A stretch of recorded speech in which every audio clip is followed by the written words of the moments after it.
And those of you that are not digital natives like me are going to be amazed at some of the ways people can make money using the internet. So there's 3 great examples here. So I'm going to start off with Whitney Hansen, this young lady right here. She just got home last night from Amsterdam and Paris. So apparently she's doing all right in her business since she took her family there for Thanksgiving. Okay, and here's her. You finally found it. This is the no BS place to learn about money. So I'll just leave that as a teaser for a moment. Put the next one up there, will you, Todd? Okay, this is Kelly Soul's website. Kelly has a passion for service like Rotarians, and she's built a business around taking people to Belize to help with social work there. And like many somewhat idealistic young people, she came to Venture College with some idea that she wanted to help Belize. How the hell is she going to make money at that? So she's figured out how to support herself doing this. Third site then is James Petsky. Okay? And among other things, James sells binoculars online. And again, if you're not a digital native, you wonder how the hell could anybody buy a pair of binoculars without looking through them? And he's going to explain that to you. And he just got through Black Friday weekend, and he's a happy guy. So, I'm going to pass this down and ask each of these 3 people, to just share a little bit about their business, and then we'll have a little discussion here, and we'll invite any of you that would like to ask questions of them to do so. So, Whitney? Sure, yeah, so I just got back from a trip last night. I survived a week with my family in Europe, so I'm pretty happy about that. My business is WhitneyHansen.com, as you guys see, and what I do is I help millennial females pay off debt and live on a budget. And that has since evolved. When I first started Venture College, my initial thought was I was going to help high school students learn life skills, like goal setting, personal finance, time management, things that are really important. And so I began my journey with workshops, in-person workshops, teaching high school students that very thing. And I marketed it as a high school workshop for personal finance. And what I got instead was really interesting. I had more single moms coming to the program, even though it was marketed for high school students. And so I thought that was kind of interesting because it was very much in line with my personal background. I grew up in a single mom family home. And so it was fascinating for me because that was something that I was really passionate about as well. So my business has evolved since then to focusing only on millennials and females and helping them pay off debt as quickly as possible. And so I'm going to tell you guys a quick story about how I got to that point because it's kind of relevant to my journey. I graduated from Boise State in 2010 with my bachelor's in accounting. Any accountants in here? Yay! Okay, it wasn't for me, unfortunately.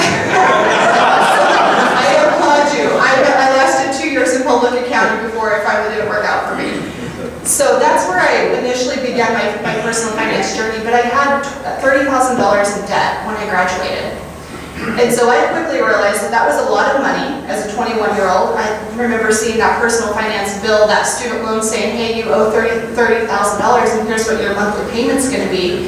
And I was thinking, oh crap, that's a lot of money. How do I pay this off? What can I do differently? And so I put together a plan which consisted of the elusive budget. And I started working 2 different jobs. So I was working as a staff accountant by day, and in the evenings and weekends I was a nail tech. So I did manicures and pedicures to get me through college. And that's how I was able to pay off the entire $30,000 in just 10 months.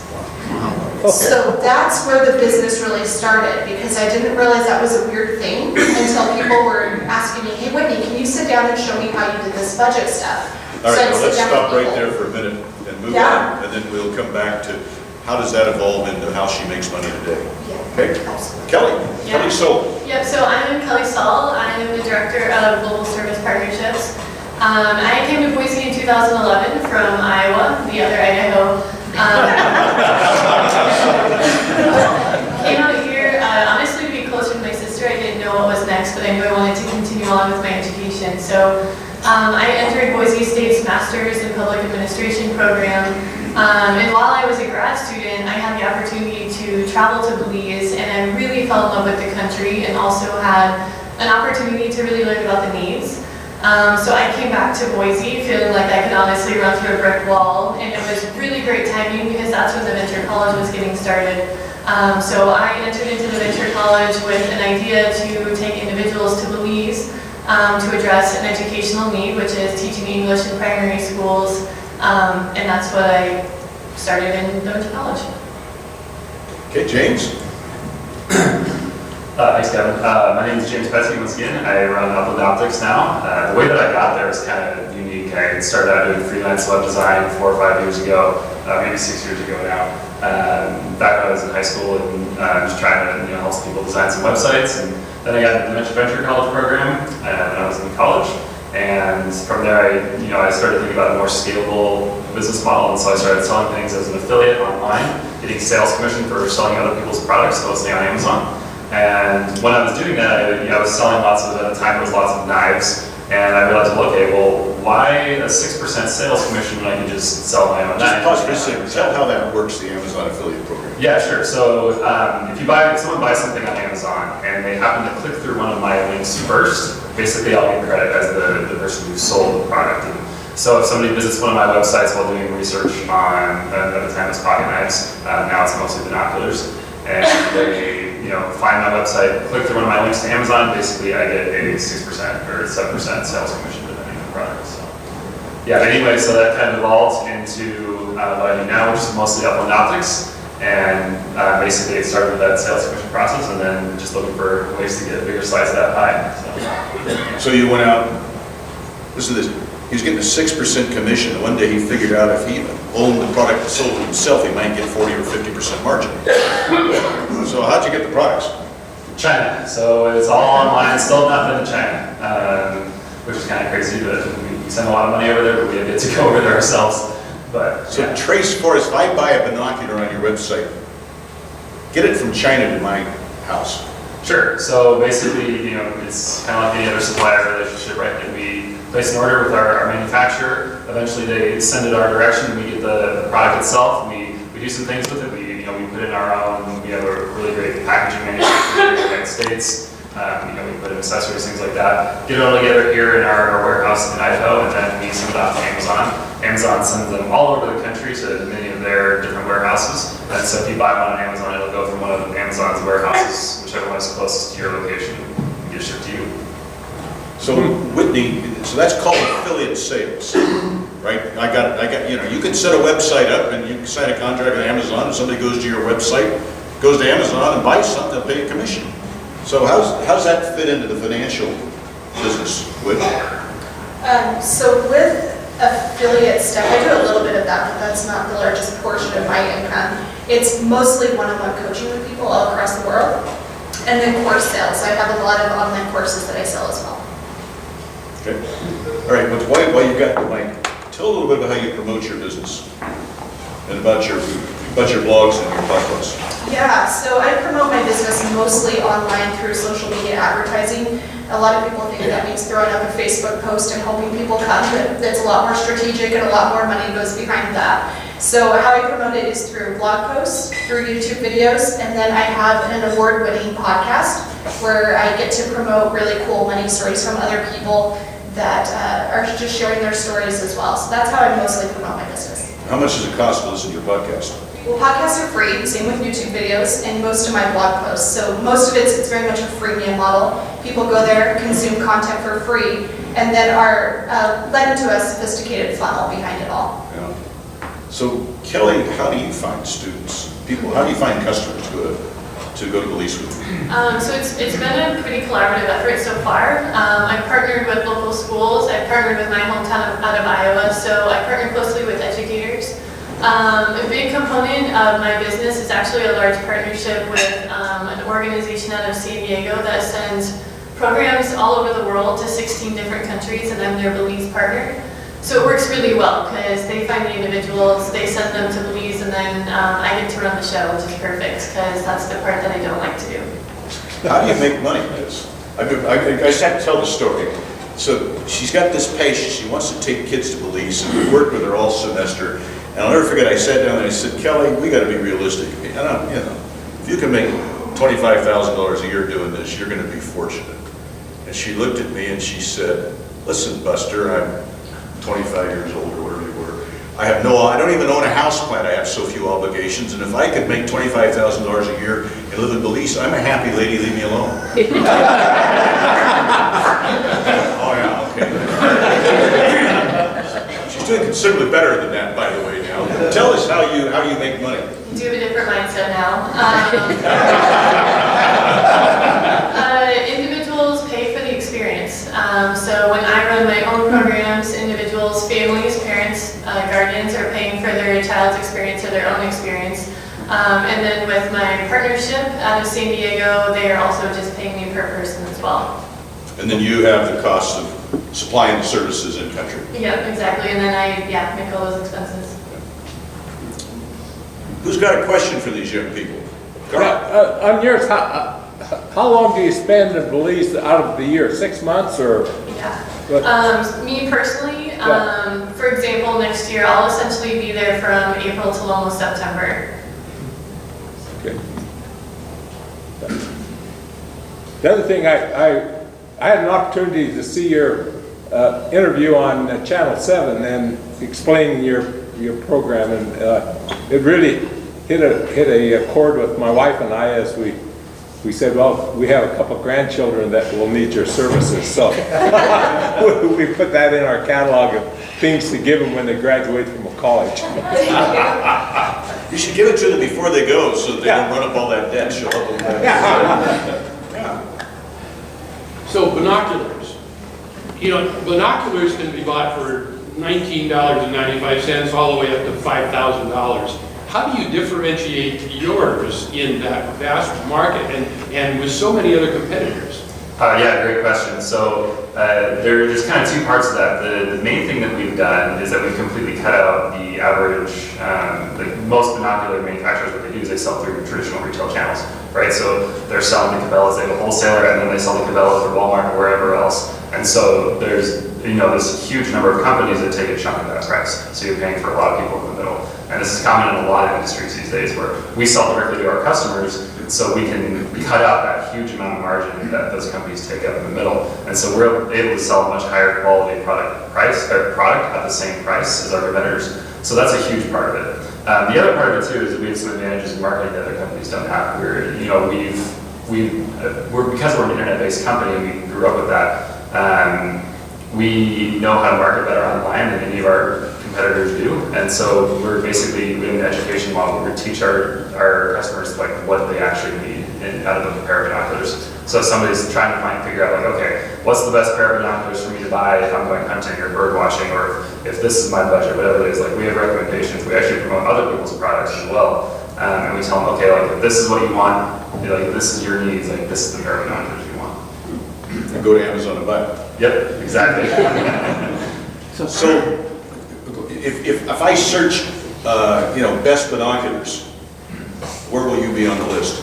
We'll be in 3 different spots, right at the very top. Part of what these people learn how to do is get to the top of the listings.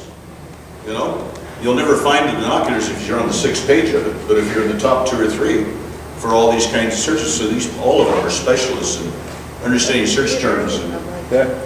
So opticsden.com, that's one of my websites, and then you can see here Upland Optics. We've got in the knowledge graph there in Google, Opticsden again, and I think there might even be one more spot down below where we show up. Yep, there we are again. Did you pay extra to get there? So we do both. We have both paid and organic traffic coming in.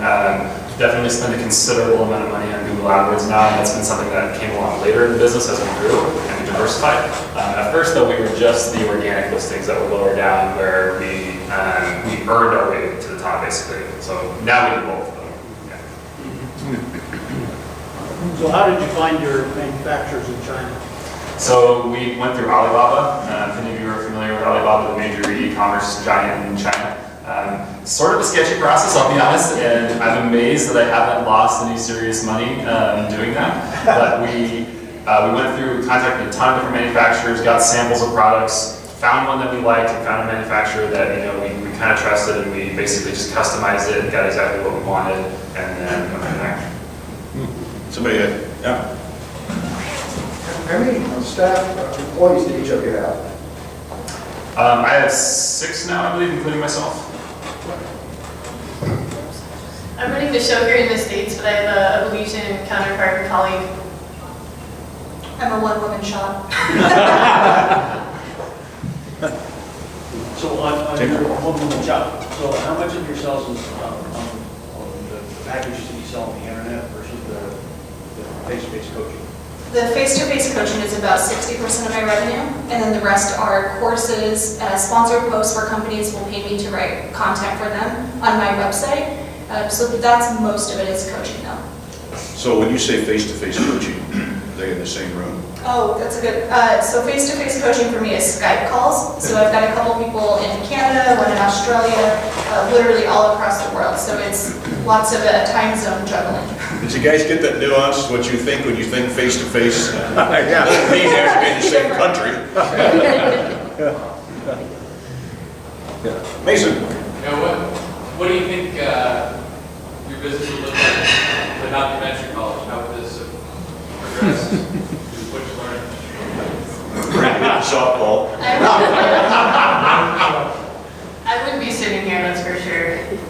I entered the venture college with no business background. I had like a ton of fuzzy ideas, and the venture college truly was instrumental. The mentorship was great, and just kind of putting it all together and streamlining it. So it's pretty big. Yeah, for me, venture college was literally critical. I would be in corporate marketing right now, so I'm very grateful that I found the mentorship. Tom Wilford was one of my mentors very early on, Marilyn Bickle as well.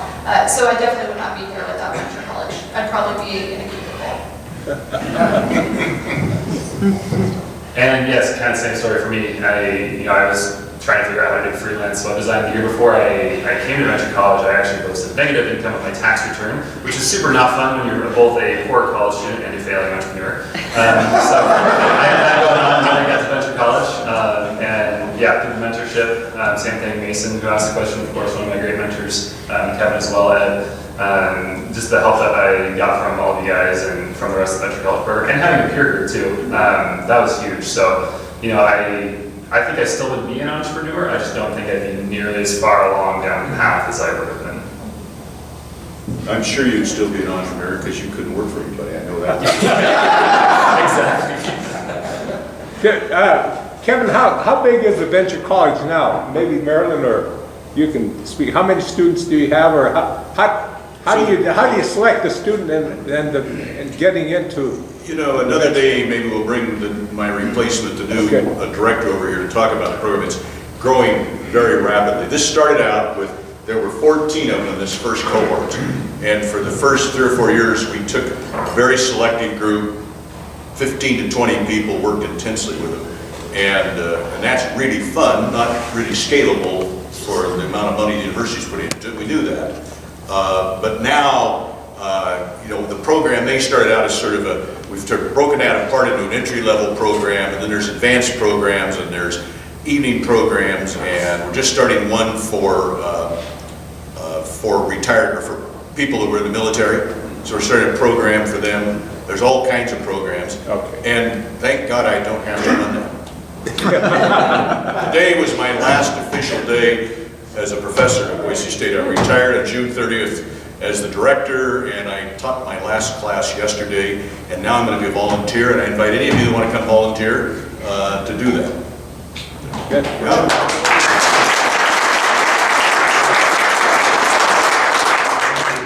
James? Kevin, I want to thank you. I mean, as a younger Rotarian, maybe not as young as you used to be, we're always looking as Rotarians how to serve. And we have great opportunities in Rotary, but having a living example in the way that you live your life since I've known you, and the things that you didn't have to go to venture college, you didn't have to do anything. And the fact that you did that, and you provided this great opportunity for these people, and so many things. Well, and you're a great example. Thanks, Jim. Thank you.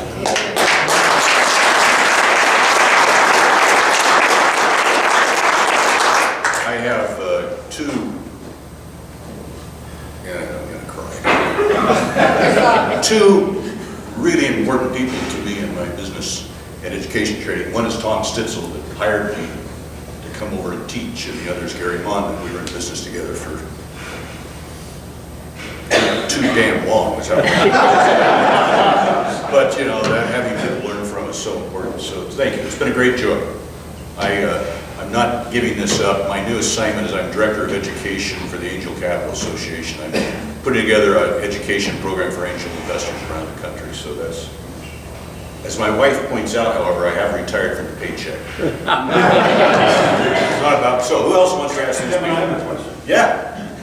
Have you all, or have you considered taking fee for your product or services via Bitcoin? No. Well, I mean, like, if somebody wants to pay that way, I would take it and just trade it for US dollars immediately. Yeah. Personally, I have no big thing with Bitcoin. But. Absolutely. Absolutely, you take I it. absolutely would, Yeah, yes. has anybody wanted to pay you that way? No. Not yet, just, but I take it. Sure. I want to thank Kevin and the panel for coming and speaking to Satellite Club. Thank you so much for doing that and coming back and speak to our club again.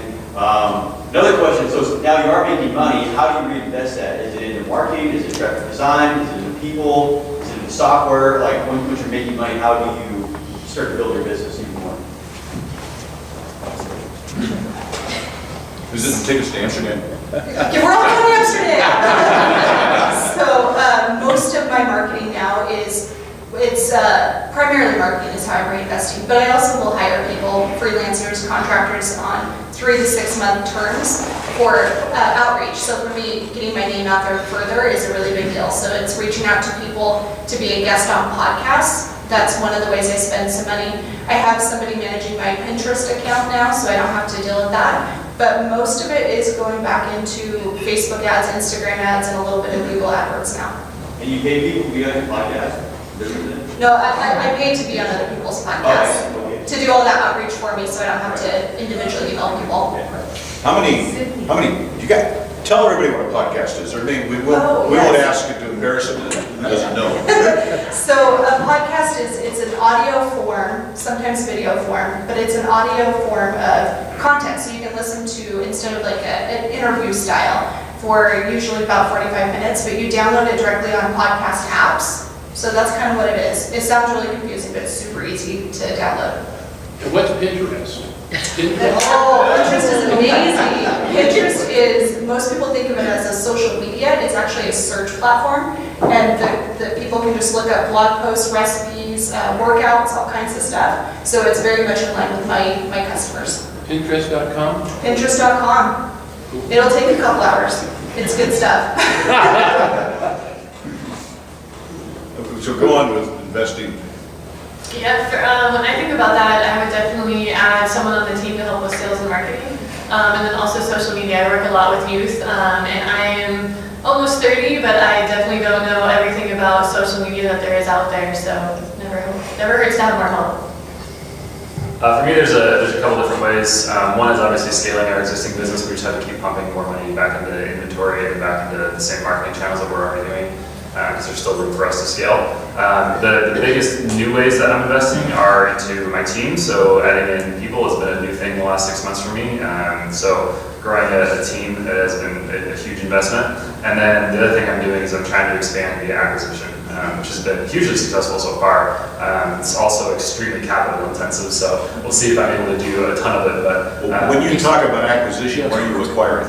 So acquiring websites that are already profitable with usually with affiliate business models. So like I bought a site that's very similar to the others that I own this year that promotes Fitbits of all things. So activity trackers that people wear on their wrists. Basically just buying up different websites to try to diversify a little bit. And so you pay for this, how do you make any money when you buy another website?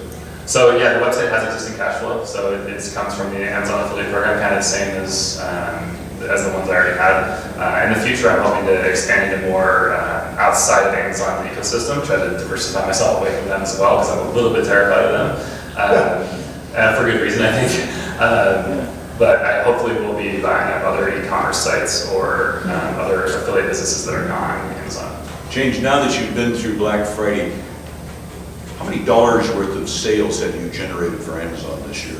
So the total value of all the products that I've sold on Amazon this year so far And I only get the small commission on this, obviously, but it's somewhere in the range of about 7 million so far this year. Hear that? Yeah. 7 million, but how old are you? 23. 23. Couldn't even buy him a beer. Legally, when he joined the program. Yeah. Ken? I guess for each of you, do you view this venture that you've developed for each of yourselves as more for personal employment, or do you have an end model where you're looking to grow and ultimately transition and have a cash out event? Great question. I'll get back to you. No, honestly, like I love what I do right now so much that I don't really see an end. I can definitely see selling parts of my business because I've got different brands that I could branch off. Like obviously, like flipping something, maybe buying a business, turning around, acquiring, would work pretty well with my skill set. So I can maybe see that, but I definitely do enjoy what I'm doing. So I don't really have an end in mind as of now. I have a similar answer. I really like what I'm doing. I think it is a tough lifestyle for the long term, but for right now, I'm totally living it up and really enjoying it, and super grateful that I can live off of something I put together. And you're 29? 8. 28? I'm 29. I'm getting closer to 30. So my business There's is- life after 30. I hear that, you I know. can tell you that. Yeah. It's a Just little last night, sensitive. With my current business model, it's 100% my personal brand, so I plan on doing this for a very long time. Got time for another question or two before we wrap up here? Anybody else? Can't see who that is. Yeah, Chris? Yep. You had mentioned Pinterest and that you hired somebody to manage your Pinterest. I'm just curious on why, was it natural that Pinterest worked out as a source, or did you choose that platform over other social media platforms to really dig into? Why not Instagram and Facebook or Twitter? Yeah, for me, it's a yes and, so I do all of those things, but initially I ignored Pinterest for almost a year, and when I finally went to the Pinterest dark side, my website traffic immediately doubled within a month. And so that's when I put a little bit more money into it, realizing that there's something else there. And then after doing more research, I don't treat it as a social media site at all. I treat it as a search engine, and people are going there to search for blog posts, which I have plenty of. So yeah, I was kind of mad at myself for ignoring it for so long. Anybody else? Well, as we wrap up here, I just wonder if each of you would share a little advice on what people are thinking about starting a business, what they ought to do. I've got the mic here, so I'll start. The first thing, and this is very much venture college methodology, but do not create anything until you prove that the market is there. People will actually pay you for that service. That's something that I think most new entrepreneurs need to do. They have to go talk to people, figure out if there's a need that you can address. I think that's the best place to start first. I tell a lot of stories at Venture College about how stupid Lon was and all the products he built for our business that nobody wanted to buy. We created a wealth of stories for these young people here. I would say focus is easier said than done, but the mentorship could not have been better, as well as that peer group that James mentioned. I felt, especially in the venture college, I had a tribe around me that was super supportive and kind of helped keep me on my feet more than anything, which was great. I would say I kind of agree with Whitney, like, definitely keeping things lean and being smart about it, making sure you do have a market. But with that said, like, just jump in. Like, I talk to so many people all the time that say that they want to start businesses, and then they kind of hang out and talk about it for, a year or two, and then they never really do it. But in my experience, the people that actually make it are the ones that just jump in and like are willing to fail. And because you learn from failure, and that was certainly how I started, was just jumping in and learning from experience. Will you join me in expressing your appreciation?